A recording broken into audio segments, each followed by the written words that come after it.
Nos acompaña ya en nuestros estudios Jason Valdivieso, su secretario de Desarrollo Organizacional del Ministerio de Energía. Ayer, la ministra de Energía, Andrea Robo, en su informe a la Comisión de la Asamblea Nacional, a la Comisión de Fiscalización de la Asamblea Nacional, dijo que el diagnóstico del sector eléctrico es que está en terapia intensiva, que habían recibido informes sin sustento técnico por parte del gobierno anterior en el proceso de transición y que no se tomaron las medidas adecuadas en el momento oportuno para evitar los procesos estos de racionamiento que ahora estamos experimentando. Nada nuevo, eso creo que todos los ecuatorianos lo sabíamos, pero que el estado del sector eléctrico esté en terapia intensiva, pues evidencia la gravedad de la situación. ¿Cómo está? Buenos días, bienvenido. Le saludamos a Alexis Moncayo, quien le habla, Licenia Espinel. ¿Qué hacer frente a esta terapia intensiva que vive el sector energético? La ministra también se quejó ayer del alto costo que representa para el Estado, para las arcas fiscales, la importación o la compra de energía a Colombia. Buenos días, bienvenido. Muchas gracias, buenos días Licenia, buenos días Alexis, es un placer y un gusto estar aquí con ustedes. Sí, solamente me gustaría hacer una puntualización. Yo creo que quien está en terapia intensiva es el pueblo ecuatoriano, son las industrias, los pequeños comercios, no tanto las grandes industrias que normalmente tienen grupos eléctricos con los que pueden autoabastecerse, y aún menos con las políticas que francamente se abrieron en el tiempo del gobierno del señor Lasso, en el sentido de favorecer con ayudas, con subsidios al sector de los grandes consumidores, en el cual no estamos nosotros. Voy a poner un ejemplo rapidísimo. La empresa eléctrica Quito, que es la empresa donde estamos nosotros conectados, es una empresa de 1.3 millones de clientes más o menos, de los cuales no llegan a 10,000 los grandes consumidores que son, digamos, libres, no regulados. El resto somos el resto. Por redundante que eso parezca, es decir, personas que estamos obligados a estar pegados a la empresa, sea esta de la naturaleza que fuere. Entonces, creo que realmente es la población ecuatoriana, la población, los pequeños comercios, las escuelas, todos los sectores los que entramos en terapia intensiva por el abandono que usted bien lo decía al principio. Ahora, las declaraciones de la señora ministra, por quien no siento ningún aprecio, ni no aprecio, es decir, no la conozco personalmente, con todo el respeto del mundo, me parece que son genéricas, me parece que no muestran realmente una concreción de ideas. Einstein dicen que decía que no se puede esperar cosas nuevas haciendo siempre lo mismo o las mismas cosas anteriores, y claro, se observa una política genérica como que tuvieran 10 años para hacer las cosas, cuando estamos en un punto reactivo, totalmente reactivo, en el cual si hay déficit, y que ha sido muy claramente analizado por muchos actores del sector, tanto políticos como técnicos, ya no cabe decir lo que ya sabemos. Es decir, hay cosas puntualísimas que deberían hacerse, y le voy a poner un ejemplo que tiene que ver con un periodo en el cual la actual ministra de Electricidad, sería Energía y Minas de Electricidad, eso es ahora una combinación extraña, y ya participó. Ella fue, por decirlo así, allegada al ex ministro Medardo Cadena, que fue el último ministro, digamos, del periodo de la Revolución Ciudadana. Ella trabajó en temas de relaciones internacionales, de exposición pública, etcétera, del sector. Yo le deseo toda la suerte del mundo, por supuesto. Entiendo que si le va muy bien, le irá bien al país, nada más. Y desde ese tiempo ya se veía ver cosas y políticas que ahora se están ejecutando. Y voy a poner otro ejemplo clarísimo, que es el tema de SENACE. Veía unas declaraciones en unas redes sociales de la señora ministra Robo, en las cuales le pedía al nuevo director del SENACE, un ingeniero Maldonado, me parece, Gustavo Maldonado, algo así, que le ayude a optimizar el tema del despacho de energía. Y en eso, aquí una puntualización que entiendo no es muy conocida. El SENACE es un ente técnico, el SENACE no, como tal, no es el que se encarga de generar. El SENACE es un ente extremadamente técnico que lo que hace es generar el despacho eficiente de los generadores. Javier Guevara, exactamente. No lo conocía, se me va. Director ejecutivo. Exactamente. Entonces, es como decir, bueno, ¿para qué le pido a una entidad que funcionaba bien? A pesar de que yo tengo solo a nivel ideológico pequeñas discrepancias con lo que fue los 40 años de dirección del anterior director, sí, sin embargo, es un ente muy técnico que funcionaba bien. Entonces es como que se dispara en muchas direcciones, es como que decimos, le vamos a pedir al SENACE que haga lo que tenía que hacer y lo que siempre ha hecho bien. El SENACE, a mi muy modesto entender, es uno de los entes del sector eléctrico más eficientes, más desarrollados. Alguna vez, cuando tuve la oportunidad de trabajar en la consolidación de la Agencia de Regulación y Control de Hidrocarburos, yo les llevé a los técnicos para que vean lo que queríamos, lo que se hacía en el sector eléctrico. El SENACE básicamente es un ente que controla remotamente, con alta tecnología, los despachos de todos los puntos de generación y de distribución, es decir, conecta al que genera con el que distribuye. Sí debería existir dentro de la estructura. Totalmente. Ahora, volviendo nuevamente al tema de las declaraciones de la ministra, ingeniero, primero saludándole, dándole buenos días, la bienvenida también. A ver, hay algo que ella dice y en lo que sí creo que tiene razón y hay que darle un poco de crédito. Más todavía considerando la falta de delicadeza del gobierno anterior de dejar firmando una serie de contratos de última hora para adquisición o compra o transferencia de energía desde Colombia y Perú. Creo que eran al menos como 5, y ella dice por un costo de $220 millones. Primero, preguntarle si es que se puede revertir o no esto, bueno, también considerando qué riesgos podríamos correr, es decir, que no tengamos electricidad, etcétera. Pero lo que ella dice me parece que es absolutamente real y pragmático. Esos $220 millones son recursos que bien podrían servir para mejorar las condiciones de operación de las termoeléctricas o de las propias hidroeléctricas, darles mantenimiento. Entonces, el gobierno de Lasso, brillantemente los empresarios estos exitosos que gobernaron con Lasso, decidieron destinar millones de dólares para comprar energía, pero no para dar mantenimiento a la potencia eléctrica que tenemos en el país. Alexis, creo que su pregunta en mucho refleja algo que es el sentir de la población. Es sentido común. Yo no necesito ser ingeniero eléctrico para usar el sentido común. Así es. Mire, yo le voy a responder eso desde mi perspectiva, partiendo de un concepto que yo lo topo poco, y es que un ministro también es un agente político. Un ministro, por lo tanto, ministra, siendo justos, debería también entender que la población no solo requerimos energía en ese estado de terapia intensiva en el que nos tienen, en ese estado caótico que nos tienen a los ciudadanos. Aquí también deberían responder, por la vía que sea, responder políticamente, como es el caso del exministro Fernando Santos Albite, o inclusive el gerente de SELEC. ¿Sí? Hay cuestiones que la sociedad tiene que transparentar. Ahora, por supuesto que es una falta de respeto, de delicadeza, de tino, que entre gallos y medianoche, a último momento, siempre firmen contratos. Algunos de los contratos que se firman, inclusive, son contratos de concesión para generación térmica o generación sustentable, digamos, pero en la práctica real no van a llegar para paliar la crisis. O sea, tal vez las personas no están viendo o no se está diciendo claramente que los contratos tienen horizontes de tiempo para que se ejecuten que son bastante más grandes que lo que durará el mismo estiaje. Por tanto, son contratos que fueron pensados para el futuro. Y claro, ahí viene el tema. De entrada, esa maniobra del gobierno de Lasso, evidentemente tiene que deshacerse como se hizo. No soy abogado, pero entiendo que lo que se hace en ley de esa misma forma se deshace. Que pueden haber penalidades y cosas así, por supuesto. Y no he examinado a detalles los contratos, pero posiblemente pueda haber. Sin embargo, le digo lo que algún rato le dije acá mismo, y es que la energía más cara siempre será la que no se tiene. Y sobre todo por los efectos, porque el verdadero costo es un costo social, un costo productivo, un costo sobre la salud, sobre la educación, etcétera.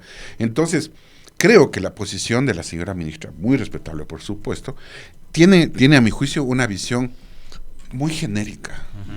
Por eso le parafraseaba quizá lo que decía el profesor Einstein, ¿no? En el sentido que en realidad se requiere mucha más creatividad para enfrentar esto. Hay un nivel reactivo absolutamente necesario, es decir, le voy a poner un ejemplo. En el mismo tiempo del ingeniero Medardo Cadena, a mi juicio, un ingeniero capaz, inteligente, ¿sí? Pero yo le voy a decir algo que es, desde mi perspectiva, lo que yo percibo. En el sector eléctrico, en el tiempo de la Revolución Ciudadana, hubieron 2 PhDs en ingeniería eléctrica, la verdad. Uno de ellos, el ingeniero Calahorrano, ¿sí?, que tiene muchos detractores por su gestión en Inesel, ¿sí?, pero digamos un tipo preparado, un tipo que sabe. Y el otro PhD fue el cuencano, Esteban Albornoz, ¿sí? Y hubo posiblemente, a mi juicio, un solo ministro brillante. Tal vez no haga falta ser brillante para este sector, pero yo creo que sí hubo un ministro brillante. Y lo voy a decir con nombre y apellido, a pesar de que eso puede como desdecir de mi posición. Y para mí el único ministro brillante que tuvo el sector eléctrico fue Alexei Mosquera. Yo no puedo hacer un juicio ni lo voy a enjuiciar, pero les puedo asegurar, porque es objetivo y real, que todos los programas que se plantearon, incluyendo Coca-Cola Sinclair, Tochipilatón, cocinas de inducción, sistemas eficientes, intervención de la demanda, de focos ahorradores, suyo, todo ¿no? fue. Los siguientes ministros en los siguientes 14 años fueron cumpliendo esos planes. Entonces, en pero el tiempo... fue el que delineó la hoja de ruta en tema eléctrico. Así, todo. Ya. Y ahí está quizás la importancia de algo que les quiero comentar. Lo que dice la señora ministra refleja el que se abandonó un plan de desarrollo energético, una línea de ruta muy clara. Pero claro, en este momento de crisis sería absurdo que nos sentemos todos y digamos, bueno, había que hacer esto cuando no se hizo. Hay que tomar medidas reactivas. Me hago eco de lo que era la voz de campaña de la señora Luisa González, que decía, hay cosas recontraemergentes. No voy a usar sus palabras, pero sí eso.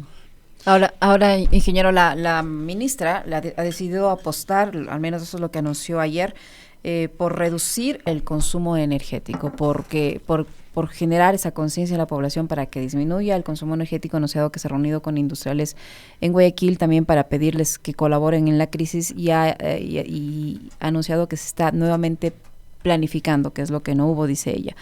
¿Qué tanto puede funcionar este pedido, esta campaña para reducir energía, conversar con los industriales de Guayaquil para un poco salir de esta crisis, mientras recuperamos la generación eléctrica que al momento no hay? Sí, Licenia, obvio que esa es una medida necesaria, pero cae en lo que les decía antes.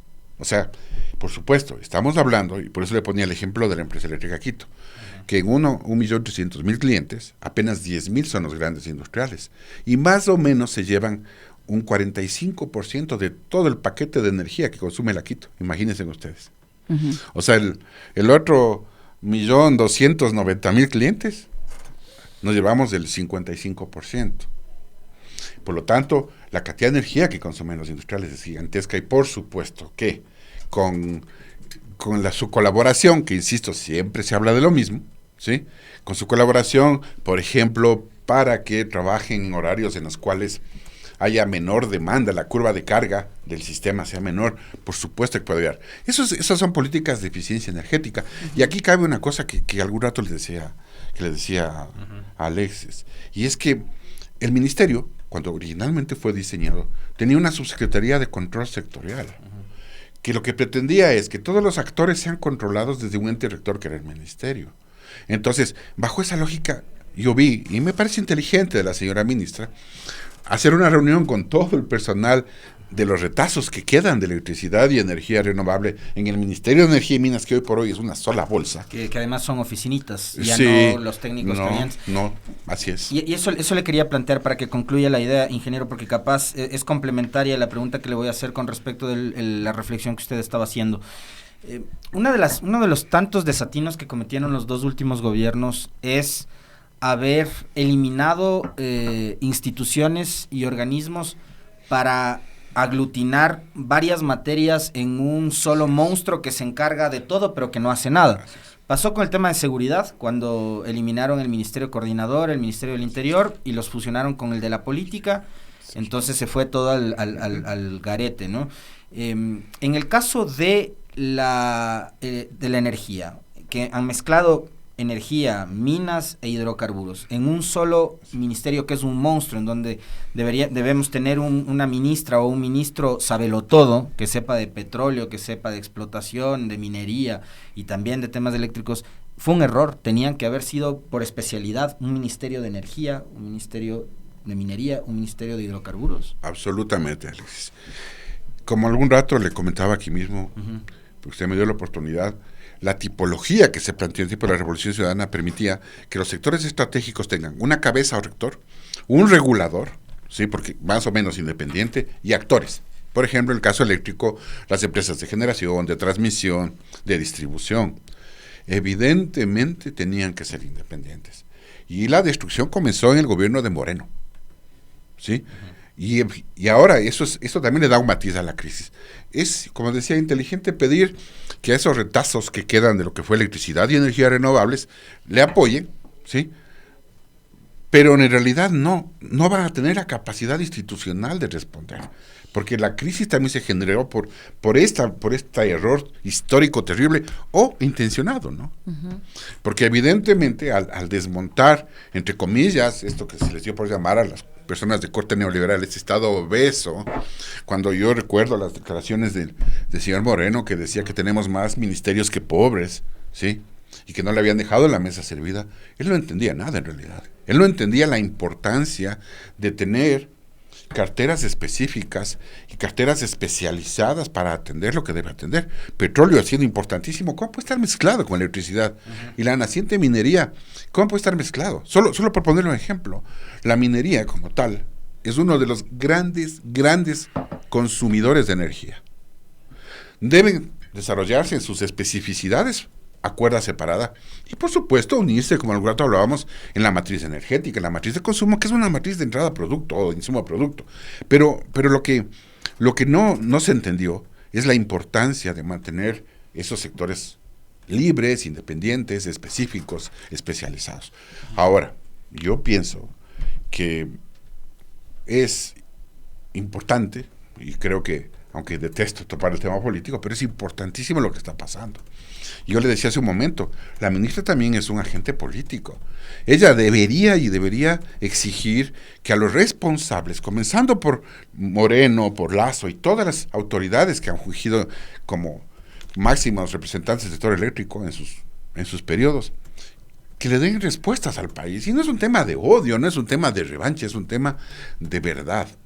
Porque los ciudadanos somos los que nos hemos perjudicado con todo esto. Los ciudadanos no tenemos energía, los pequeños comercios que se les daña las cosas porque no tienen energía o no pueden trabajar, aparte de todos los otros muchos problemas de inseguridad, violencia y tanta cosa que ha pasado. Ingeniero Valdivieso, otra cosa que anunció la ministra es que se va a intentar recuperar el parque térmico del país. ¿Esto en cuánto tiempo podría darse, por un lado? Por otro, dice que también se va a fomentar la inversión privada para que entre nueva generación renovable no convencional, como la energía solar, eólica y además otro tipo de tecnología como la geotermia.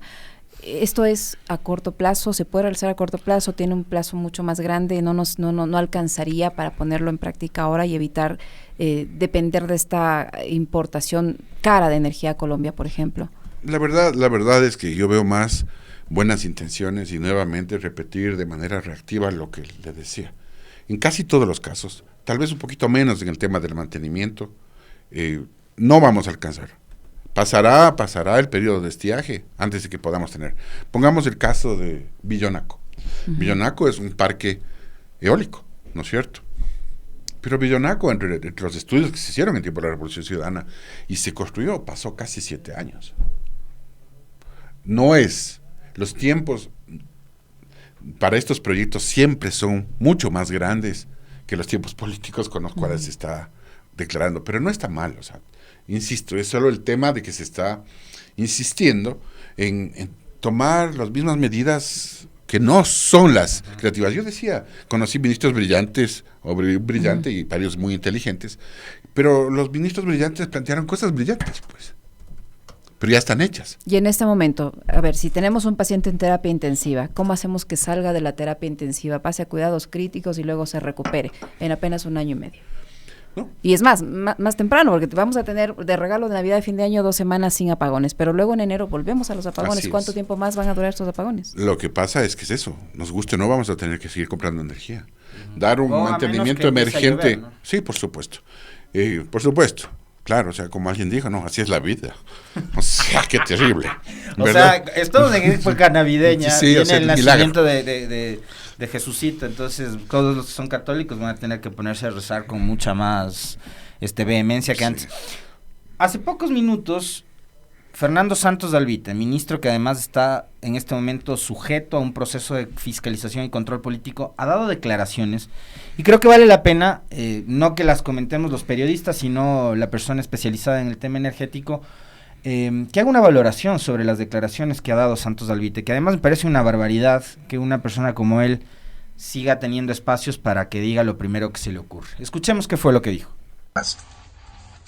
Tenemos una constitución y desde hace muchos años existen monopolios del Estado. Existe monopolio del Estado sobre petróleo, existe monopolio del Estado sobre las telecomunicaciones y existe monopolio del Estado sobre la electricidad. La constitución y las anteriores dicen que es obligación del Estado proveer el servicio de energía eléctrica, que tiene que hacer las plantas generadoras. El problema es que en tiempo del presidente Correa se gastaron miles de millones y se hicieron muy mal las plantas. Hizo la famosa Coca-Cola Sinclair, que es la más grande del país, que tiene 71,000 fisuras y que en lugar de 1.500 megavatios máximo, pero máximo da 1.100 o 1.200 kilovatios porque no hay agua. Y así le puedo poner otros ejemplos. Hay una planta, el Toachi Pilatón, que está 12 años atrasada. En Machala, Termo Machala, compraron equipos para duplicar la capacidad y están pudriéndose en la arena. El Estado además se quedó sin dinero. La demanda crecía, pero la oferta, que era responsabilidad del Estado, no iba al mismo ritmo. ¿Por qué? El Estado ya no tiene plata, tiene un déficit crónico, tiene que pagar la deuda. Y no nos hemos abierto al sector privado. Estamos en este momento de transición. ¿Cuál es la solución? El sector privado, que si es negocio el generar electricidad, se haga cargo de algo que el Estado ya no tiene la capacidad de hacer. Bueno, ahí le tenían ustedes al ex ministro de Electricidad e Hidrocarburos. En resumen, el hombre cree que hay que privatizar el sector eléctrico. Eso lo que significa es evidentemente que el costo de esa privatización lo tendremos que pagar la mayoría de ecuatorianos. Es un sector estratégico, además, la electricidad. Pero ¿qué dice? Que la culpa de todo, obvio, la tiene Correa, porque en tiempos de Correa se gastaron millones y se hicieron muy malas plantas. Incluso habla de Coca-Cola Sinclair. Y hace poco nada más, la cuenta de la Corporación Eléctrica del Ecuador, CELEC, decía que Coca-Cola Sinclair marcó un nuevo récord.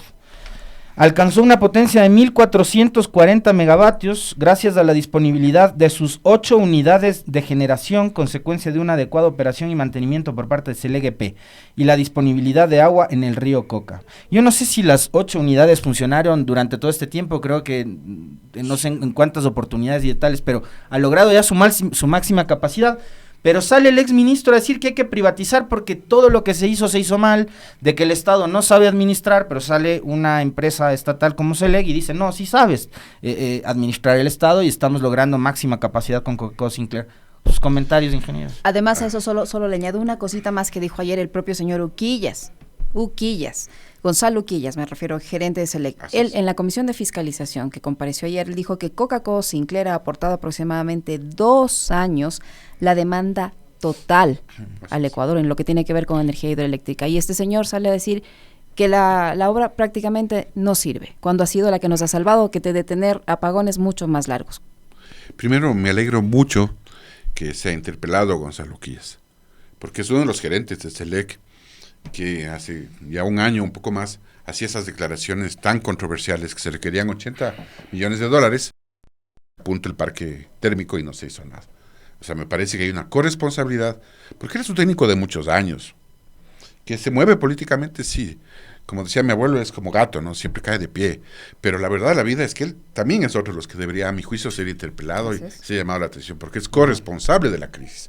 Porque si yo, técnico, soy responsable con mi país, por último renuncio si no me hacen caso. Pero no, me aguanto, soy condescendiente y que el país se hunda.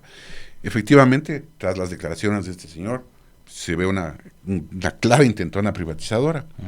Hace ya 27 años yo participé como parte del sector de trabajadores eléctricos en la primera lucha contra las privatizaciones, porque ya sucedió.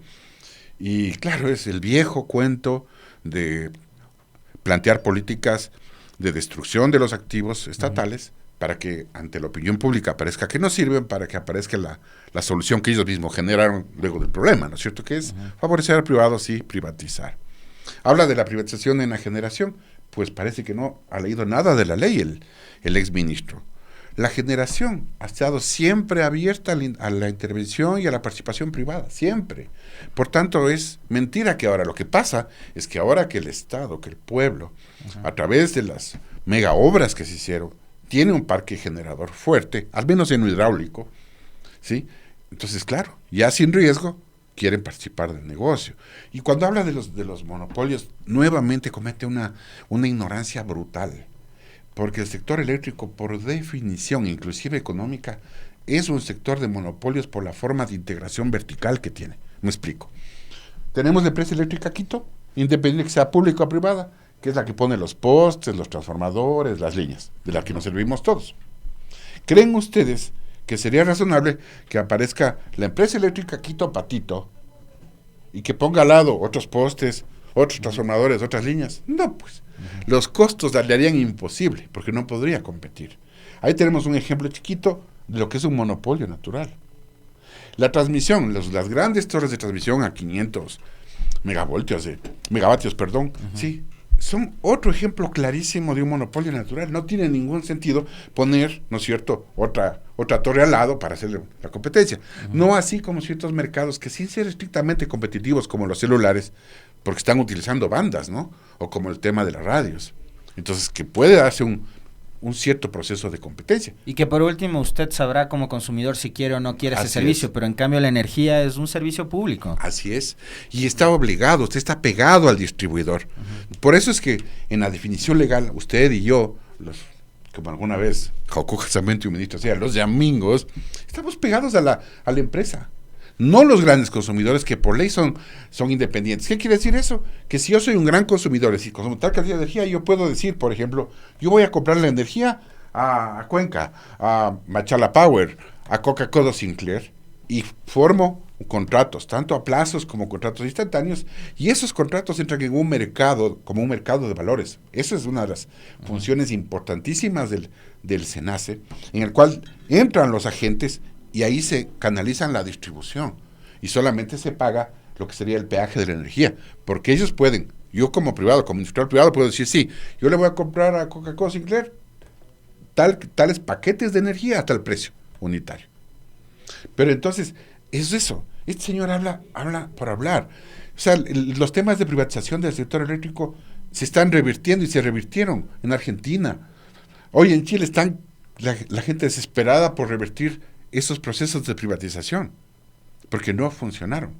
O sea, estamos con 30 años de retraso, tratando de cometer los errores que ya cometieron otros y que están tratando de salir de ellos.